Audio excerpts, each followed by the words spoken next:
Guys, my name is Sean. I'm a houseplant enthusiast from Jakarta, Indonesia. I like to nerd out to the science behind how we can keep our houseplants happy and to multiply them in our homes. So if you're into that kind of content, please do subscribe to my channel and send me likes. In today's video, I'm going to share with you the care and propagation of what I assume to be one of the easiest begonia, at least the ones that I have in my care. It is very resilient, it grows very fast, and it propagates very easily. I've got actually a lot of different types of begonias in my care. Some of them do decline and they come back, and some of them rest in peace. They rest permanently, so we won't be seeing those anymore. However, this guy just keeps wanting to live, and actually these three are propagates, and with them I have around 80% success chance in propagation. And particularly for this one, I actually root them in water first and then plot them into soil. I've got two different kinds of soil here. One is a general purpose soil with a terracotta, so it dries up fast. And the other one here that is thriving is also the plastic pot with my Calathea and begonia mix, which is very, very airy and quick drying. So let me jump into the care real quick. This begonia, sorry, I don't know if I mentioned the name, but it's the Begonia Black Velvet. But this begonia, actually they like sort of low to medium light, maybe even close to bright indirect light. However, they don't require it because of their red back. However, I do notice that since I moved this guy from a medium light area into a low light area by the stone wall at the koi fish pond that I did a video of before, it started elongating. If you can see here, it's etoliated, it's stretched out. And I can tell from here that the leaves are actually healthy, which is why I'm going to be cutting this guy up right now for you guys. And they just wouldn't be able to stand up anymore. So they do droop when you water, when they're thirsty, but when you water them, they usually perk back up. But this time, I think it's just too heavy. The petioles are just too long. So I'm going to give this a really good haircut. I'm going to start over, and I'm going to have so many plants. So yeah. This begonia, just like any other begonias, in our humidity, which is 80 to 90% humidity in Southeast Asia, they do need to dry out completely between waterings because they're very, very prone to rot. And a lot of my begonias are also prone to bacteria and fungal infections. And you can tell because their leaves would start getting funky and weird, and you know that there's no pests. But this one is pretty resilient, so I highly recommend this begonia, and it's also really beautiful. Let me describe the physical attributes.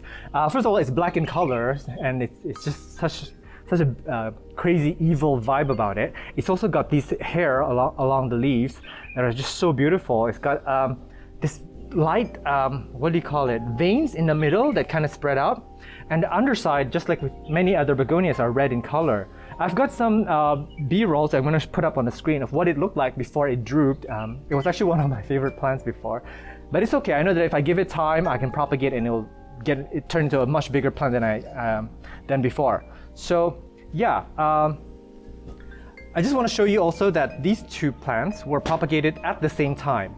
This is the actual, the original leaf, and I did not even take the healthiest leaf. I just took sort of a leaf that was dying and I propagated in water and rooted it and put it in this soil mix. And actually these two are in the same pot size, the same soil mix, and potted up at the exact same time. One was kept outdoors right here, and the other one was kept indoors in my air-conditioned bedroom where the humidity dips to about 50%, and the temperature dips to around, I would say, 24 degrees Celsius at night. And judging from this, actually both of them did well. So this is probably a begonia that can handle a lot of different conditions well, which is why I recommend it. So yeah, this is going to be a pretty short video because I am just going to very quickly just cut this guy up because it's like I said, it's flopping over. This one even came off, this leaf. Yeah, somehow this fell off. So I'm just going to cut it and plop this in water and just let it root. And then the baby pups will actually appear from the base, which is cute. There are actually a lot of different ways you can propagate begonias. You can cut the leaves out, you can use the vein cuttings. I've tried all of them and none of them have succeeded so far. So actually I may do that with this one actually. Yeah, very, very impromptu decision. So yeah, I'm gonna start cutting this up actually. I may have actually overwatered it because I see that some of the part that is attached to the main stem are actually a bit rotted off. So this is This is probably why, but it's also super long and it's just not a good look on it right now because it's too etoliated. All right, so that's the mama plant. Okay, so in my experience, when you have a long patio like this, it's gonna take a long time to root. The mosquito got me. Because the energy needs to be transferred up and down through a lot of stems. So I'm just gonna cut them into shorter sections and propagate them. In my experience, like this is a pretty good length to have. I just eyeball it. I just wanna carefully check for pests as well while I'm at it.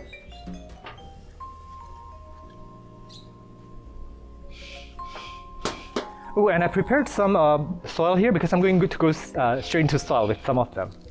I'm gonna put one in my bedroom, and I'm gonna, of course I'm gonna make a mess. I'm gonna put one in the bedroom and one here outdoors where it gets rained on. Let's see what happens to them. So this is going to be more like an experiment, I guess. Just gonna stick them into the soil very gently.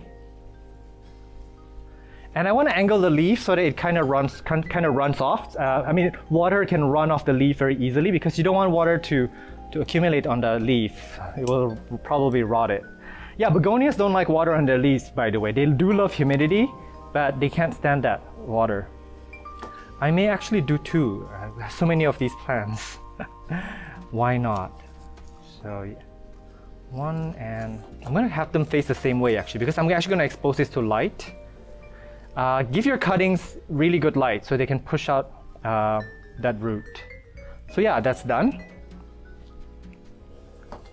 I've got one more that I'm gonna do. I'm just gonna pick them by random.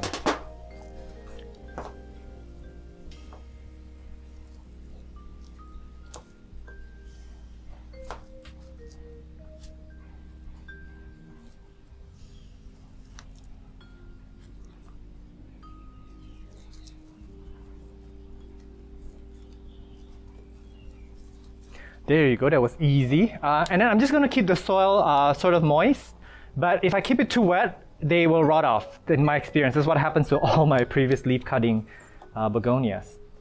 And then let me get a pot. And I'm actually going to try one with the veins. So let me pick up a good leaf. This is a pretty good one. I've only seen this on YouTube, so I don't know if I'm doing the right thing. But I guess you just kind of like cut around the leaf.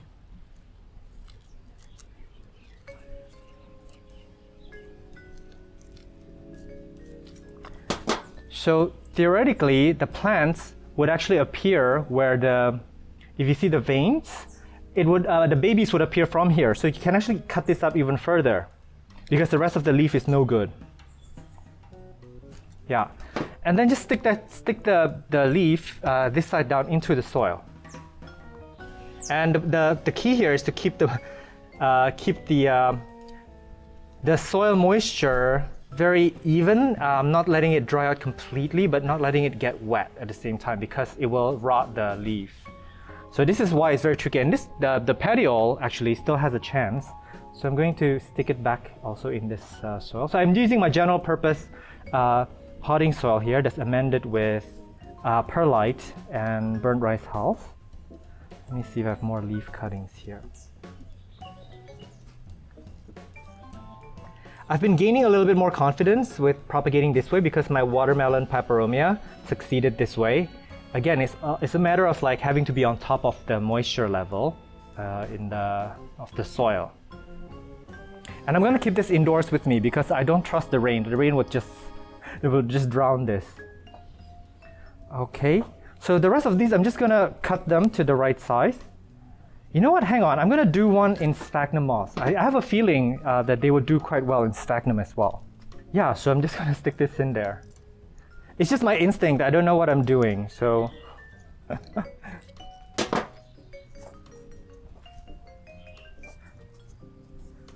Because it's got the right balance of airiness in sphagnum moss. Get a little bit more.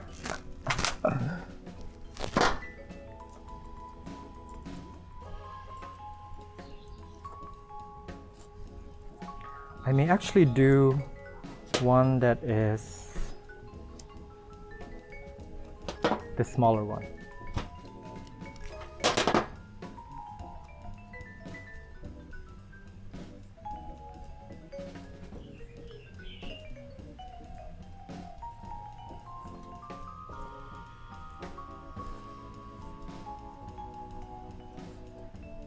This one that's in sphagnum moss, I may actually just leave it outdoors.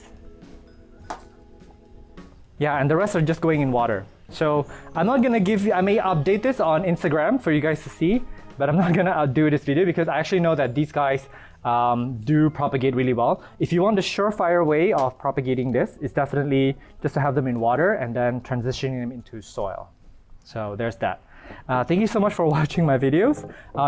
If you're into content like this, please do subscribe to my channel, send me likes, comment down below. It will let YouTube know to recommend my videos to other plant lovers who hasn't found me yet. Meanwhile, do take care and stay safe. I will see you in the next video. Bye.